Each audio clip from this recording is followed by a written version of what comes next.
안녕하세요. 저는 중국 신화를 전공하고 있고 또 그거와 이어서 동아시아 신화에 대해서 공부를 하고 있는 김선자라고 합니다. 오늘 만나게 돼서 반갑고요. 오늘 주제가 그 놀이이기 때문에 제가 공부하고 있는 이야기들 속에서 신화 속에 등장하는 놀이에 대해서 한번 소개를 해드릴까 합니다. 그래서 제목을 신화 속 아이들 놀이를 발견하다 이렇게 한번 잡아봤어요. 근데 오늘 소개해드릴 신화 속의 아이들은 중국의 저 서남 쪽에 윈난성이라고 하는 곳에 살고 있는 바이족 신화 속의 주인공들입니다. 바이족. 자, 이 바이족이 살고 있는 까리라고 하는 이곳은 중국의 스촨성, 지난번에 그 대지진도 일어나고 했던 중국의 서남부 지역인데 거기에서부터 이 딸이라고 하는 이곳을 거쳐서 미얀마하고 인도로 연결되는 굉장히 오래된 길이 있어요. 우리가 실크로드라고 하는 거는 많이 들어보셨을 텐데 이 남방 실크로드라고 하는 이러한 길이 중국의 서남 쪽을 통해서 미얀마와 인도를 거쳐서 이란 쪽으로 올라가는 그런 오래된 길이 있습니다. 그래서 이 길이 소위 어떻게 보면은 문명, 오래된 교역로지만 또한 문명과 신화가 오고 가는 그런 길이기도 했어요. 여기 빨간색으로 표시된 여기가 바로 이제 딸이라고 하는 곳입니다. 여기가 광저우, 여기 베이징, 상하이, 광저우, 여기가 청두. 그래서 이렇게 해가지고 미얀마와 인도를 거쳐서 이쪽으로 쭉 올라가는 길이죠. 그렇기 때문에 이 딸이라고 하는 곳은 이 서북 쪽으로 올라가는 길하고 이 서남 쪽으로 내려가는 길이 만나는 지점이기 때문에 문명의 교차로라고 할 수 있고 인도 신화 같은 요소들도 여기서 많이 발견되는 그런 곳입니다. 예, 바로 말씀드린 이런 길이죠. 예, 그래서 여기가 청두고 대한민국 임시정부가 있었던 충칭이 바로 여기예요. 그러니까 거기에서부터 이 딸이라고 하는 곳을 거쳐서 인도의 아쌈, 또 콜카타 이런 지역으로 넘어가는 그런 아주 중요한 길목에 있습니다. 많은 신화들이 이곳에 전승되고 있는데 이 길을 가리켜서 이제 중국에서는 남방 실크로드라고 말하고 있어요. 이 딸이라고 하는 곳은 아주 오래된 이런 고성이 이제 딸이라고 하는 곳으로 들어가는 성문입니다. 이곳을 들어가면 이런 오래된 집들이 이렇게 펼쳐져 있고 그리고 그 골목골목길에는 지금도 많은 사람들이 살고 있는데 저 사람들이 다 거의 다 바이족이죠. 그리고 이곳은 일찍부터 아까 말씀드린 대로 2000년 전부터 오래된 그 교역로가 있었기 때문에 지금도 이런 큰 장이 많이 서요. 그래서 딸이 인근에 가면 많은 관광객들이 그 새벽장을 보기 위해서 여기저기 많이 가는데 여기가 바로 2000년 전부터 오래된 그 도시였다라고 하는 걸 보여주는 것이죠. 이른 아침에 나가면 이렇게 돼지고기를 끝이 보이지 않게 파는 이런 장터도 있어요. 꼬마들도 저 뒤에 이렇게 있고 사람들이 살아가는 이런 공간입니다. 그리고 좀 다니다가 배고프면 또 이게 뭐냐 하면은 딸이의 마이족 사람들이 많이 먹는 특징적인 음식인데 이게 치즈를 튀기는 거예요. 치즈를 튀겨서 거기다 이렇게 설탕가루를 뿌리죠. 아주 흥미로운 맛입니다. 그래서 처음 가시는 분들은 저거 이상해라고 안 먹기도 하는데 먹다가 보면 나도 모르게 한 접시 다 먹게 되는 이런 음식도 있고 이런 곳이 딸이에요. 그런데 우리가 보통 신화를 말할 때 신화는 굉장히 재미있는 이야기라고 이제 생각을 해요. 맞는 말입니다. 그런데 신화가 그냥 단순하게 이야기로 따로 존재하는 게 아니고 이 신화는 언제나 그 지역의 자연환경이나 인문환경하고 굉장히 깊은 관련성을 가집니다. 자연환경에서부터 신화가 나온다고 볼 수 있거든요. 그렇다면 이 딸이라고 하는 것의 자연환경이 어떨까 그걸 한번 생각을 해보면 말씀드렸던 대로 다른 지역으로 통하는 문명의 교차로에 있으면서 또한 이 지역에는 창산이라고 하는 굉장히 높은 산이 있어요. 최고봉이 무려 4122m. 우리 한라산, 백두산보다 훨씬 높죠. 그리고 그 앞에는 얼하이라고 하는 아주 넓은 호수가 있습니다. 그러니까 집 뒤에 4000m, 3000m짜리 산이 쫙 솟아있고 앞쪽에는 바다보다 넓은 그런 호수가 펼쳐진 거예요. 그 사이에서 사람들이 살아가는 겁니다. 그럼 그 속에서 어떤 신화들이 나올까 하는 걸 생각해 볼 수 있죠. 예, 그러니까 여기 보시는 이게 이 커다란 호수가 있잖아요. 이게 마치 사람의 귀처럼 생겼다 해서 귀자를 써주고 앞에다 산수변이 붙는데 이 얼하이라고 하는 호수가 이렇게 길쭉하게 있으면 이쪽으로 창산이라고 하는 산이 쫙 있는 겁니다. 그러니까 그 사이에 마을이 이렇게 형성되는 거예요. 그러니까 커다란 산과 높다란 산과 넓은 호수 사이에 마을이 있으니까 바로 이런 형식이죠. 여기가 창산이고 이거는 이제 오래된 그 1000년도 더 된 탑들입니다. 바로 이런 식이에요. 집 뒤에 여기에 내가 태어나서 사는데 집 뒤에는 어마어마한 산이 이렇게 솟아있고 바로 뒤에 3000m짜리 산이 있는 거죠. 그리고 앞에는 이렇게 바다처럼 넓은 호수가 이렇게 펼쳐지는 거예요. 자, 그렇다면 내가 저 집에 태어나서 내가 산다면 나의 꿈은 뭘까? 태어나자마자 뒤에는 엄청난 산이 있고 앞에는 바다처럼 넓은 호수가 있으면 그걸 보면서 꿈을 꾸겠죠. 저 산 뒤에는, 저 물 건너에는 뭐가 있을까? 그래서 이 바이족 신화 속의 최초의 아이들은 창세 신화 속에 등장하는 최초의 인간, 남녀가 낳은 10쌍의 아이들이 산 넘고 물 건너서 머나먼 세상으로 떠납니다. 그러니까 창세 신화에 등장하는 최초의 아이들이 세상 밖으로 떠나는 거예요.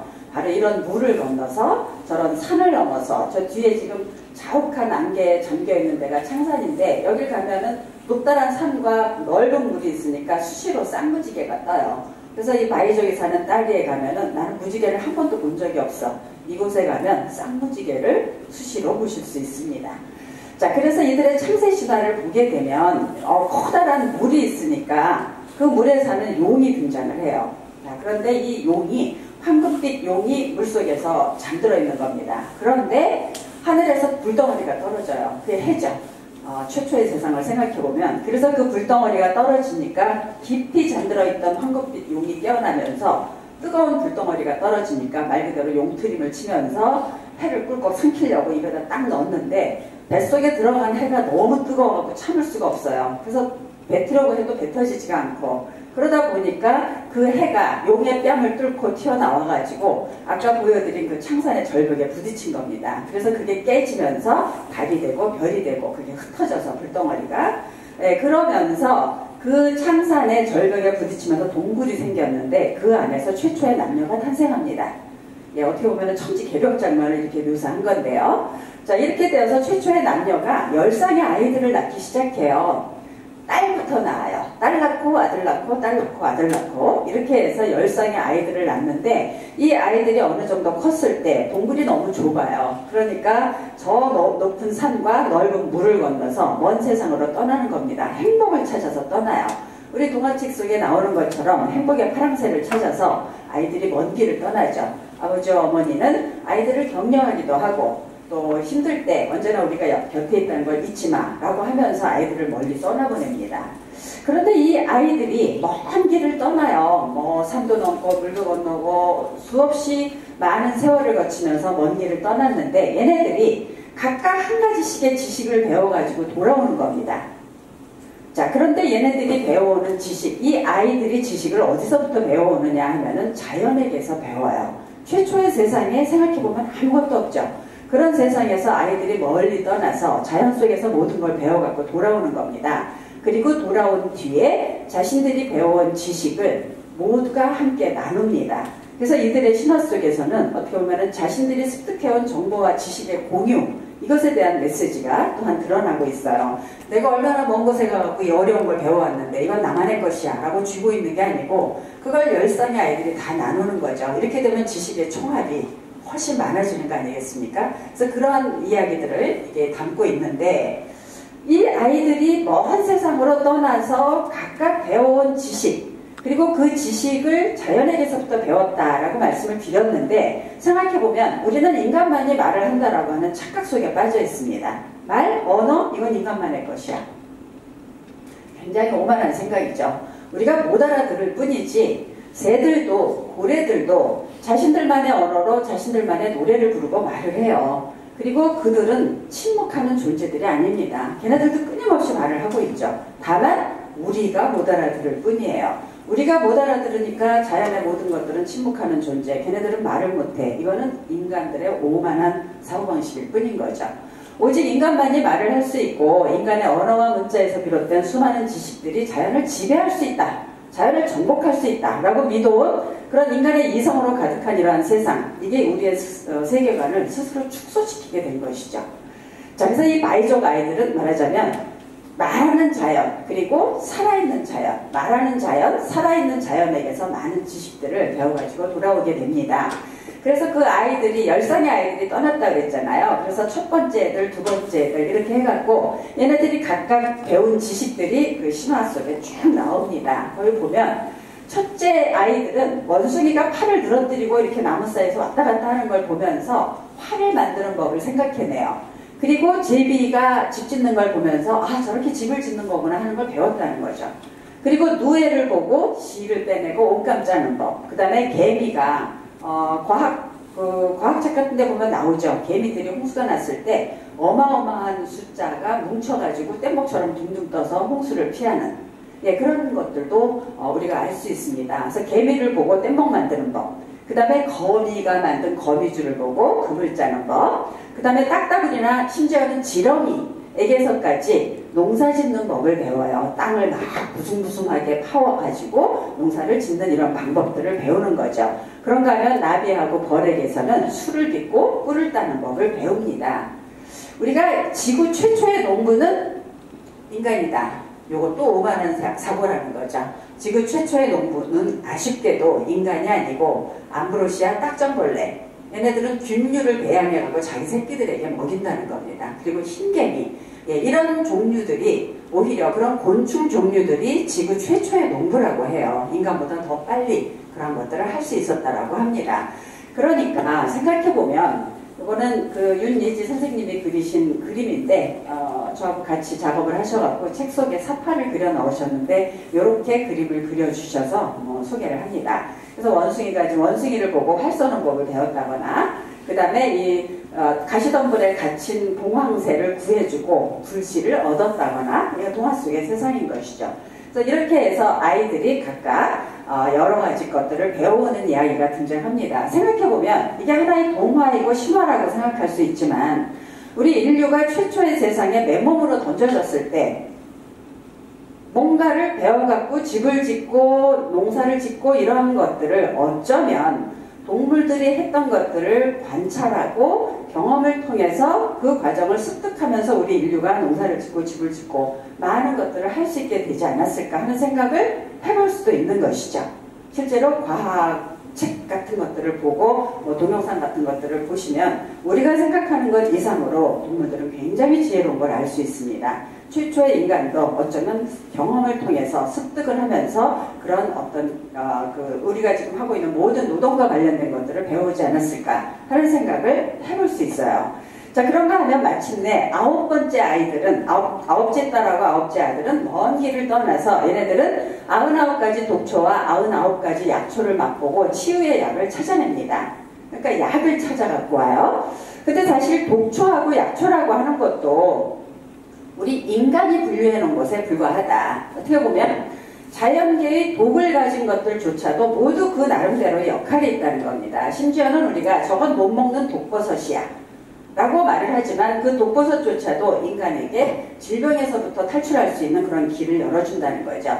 예, 독초와 약초라고 인간이 분류해 놓았다고 그래서 독초는 나쁜 거고 약초는 좋은 거야 라고 말을 할 수는 없다는 것이죠. 이건 우리 인간의 분류일 뿐인 것입니다. 네, 그 다음에 얘네들이 그러니까 지금 먼 길 떠난 아이들이 제비가 집 짓는 거 보고 집 짓는 법을 익히고 또 누에 옷감 짜는 법, 또 그물을 만드는 법, 농사 짓는 법 이런 것들을 다 익혀온 과정을 이렇게 그림으로 묘사해 주셨어요. 자, 그런데 이제 마지막으로 드디어 놀이에 대한 이야기가 나옵니다. 9번째 아이들까지는 다 노동과 관련된 지식과 지혜를 습득해가지고 와요. 그런데 막내들은 신화 속에서 막내들은 언제나 사고치고 모험의 과정을 떠나고 뭔가를 해내는 건 늘 막내예요. 막내들이 굉장히 물론 이제 그것은 인류학적으로 여러 가지 해석이 있습니다만 신화 속의 주인공이 의외로 막내로 등장하는 경우가 아주 많은데 이 놀이를 찾아가지고 온 아이들도 역시 막내들입니다. 이 막내들이 모두들 언니 오빠들 또 형들이 노동하고 관련된 지식이나 기술을 습득해갖고 돌아왔다면 이 막내들은 이야기에 이렇게 나와요. 개똥집악기 노래를 아주 잘하죠. 이 새에게서 노래를 배우고 그 다음에 샘물에게서 악기 연주하는 법을 배워요.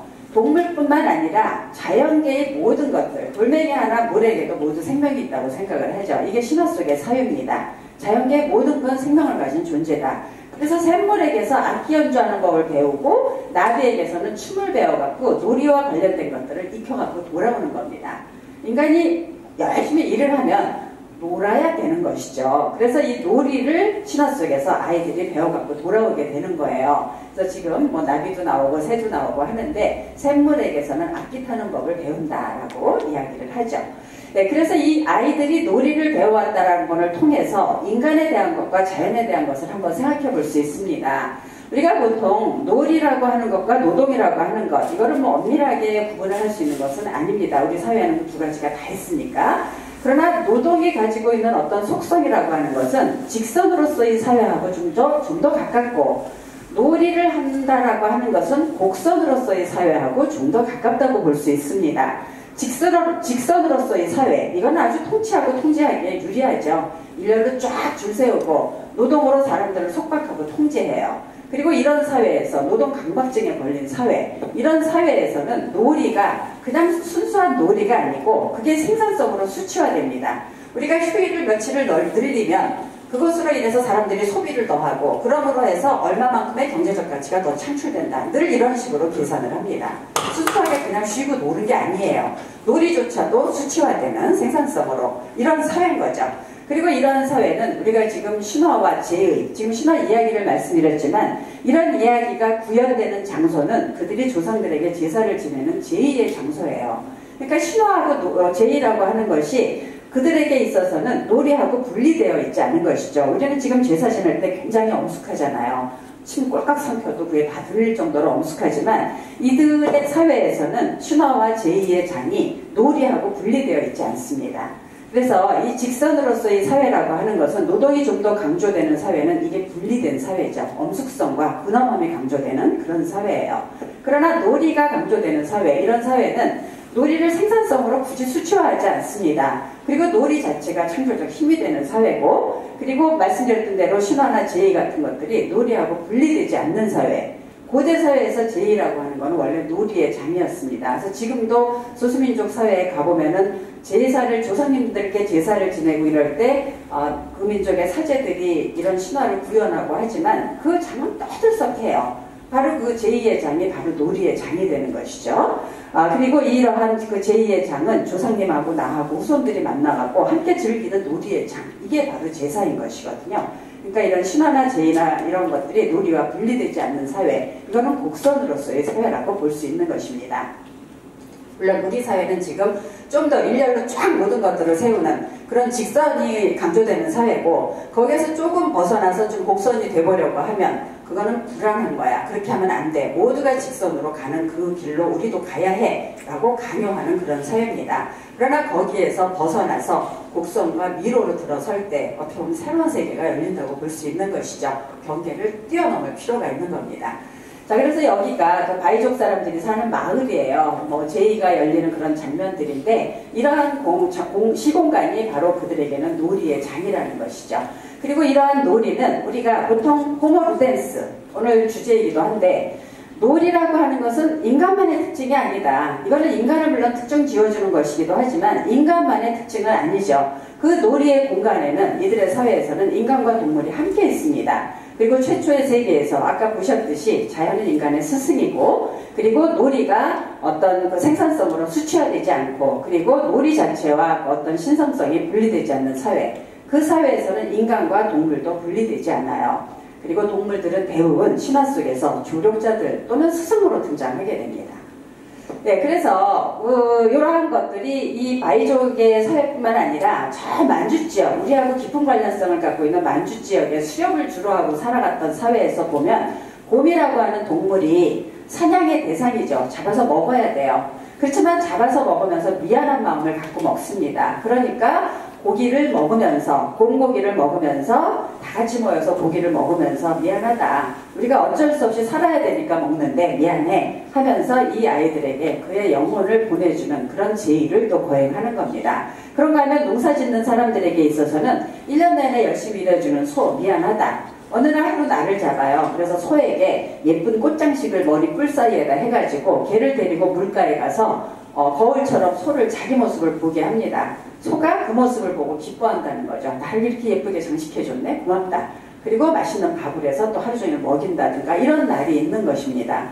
그러니까 동물을 인간하고 분리하는 사고는 그들 속에 없어요. 인간과 동물, 식물, 심지어는 우리가 무생물이라고 분류하는 돌과 물조차도 모두가 같은 어머니에게서 탄생한 형제다라고 생각을 하는 것이죠. 돌을 넘어서서 이제 앞으로 뭐 로봇과도 대화를 하는 그런 시대가 온다. 뭐 이미 도래하고 있습니다. 그러니까 신화 속에 등장하는 모든 존재들은 우리가 생물과 무생물로 구분을 하고 있으나 신화 속의 모든 것들은 다 생명을 가진 존재. 그러니까 어떤 그런 경계가 없는 그러한 어떤 사회, 그게 이제 신화 속의 사유라고 할 수 있습니다. 그래서 우리가 요즘 원헬스라고 하는 관념을 많이 이야기하죠. 우리 인류에게 지금 새롭게 생겨나는 수많은 질병들, 뭐 광우병, 메르스 이런 기억들 다 있습니다. 근데 그러한 질병들이 조류독감도 마찬가지잖아요. 이러한 모든 것들이 어떻게 보면 인류가 건강하게 살기 위해서는 야생의 동물들까지도 모두 우리 인류의 어떤 건강과 직결되어 있다라는 생각, 그게 원헬스의 관념입니다. 그러니까 그런 관념 하에서 우리가 이제는 인간들만이 잘 사는 게 아니고 자연계의 모든 것들이 인류와 더불어서 공존할 수 있는 그런 세상으로 앞으로 나아가야 되지 않겠느냐 하는 메시지를 이런 신화들이 전하고 있는 것입니다. 그래서 이러한 원헬스라고 하는 지금 우리가 많이 말하고 있는 이런 관념도 따지고 보면 신화 속에 사유하고 맥이 다 있다 이렇게 말할 수 있겠어요. 그래서 오늘 짧은 시간이지만 그 최초의 놀이를 배워가지고 돌아온 아이족 신화 속의 아이들 이야기를 소개해드리면서 우리가 지금 살아가고 있는 세상이 인간과 자연, 그리고 심지어는 우리가 무생물이라고 생각했던 모든 것들까지도 우리와 함께 공존할 수 있는 그런 세상으로 나아가야 되지 않을까, 그런 메시지를 담고 있는 신화를 오늘 소개해드렸습니다. 여기 있는 아이들은 바이족 아이들이에요. 아마도 저런 아이들이 먼 길을 떠나서 행복의 파랑새를 찾아서 먼 길을 떠나서 자연 속에서 배워왔던 그런 바이족 아이들의 모습, 카메라 앞에서 빠긋빠긋 웃고 있습니다. 이 아이들 사진 한 장 띄우면서 오늘 강연 맺도록 하겠습니다. 감사합니다.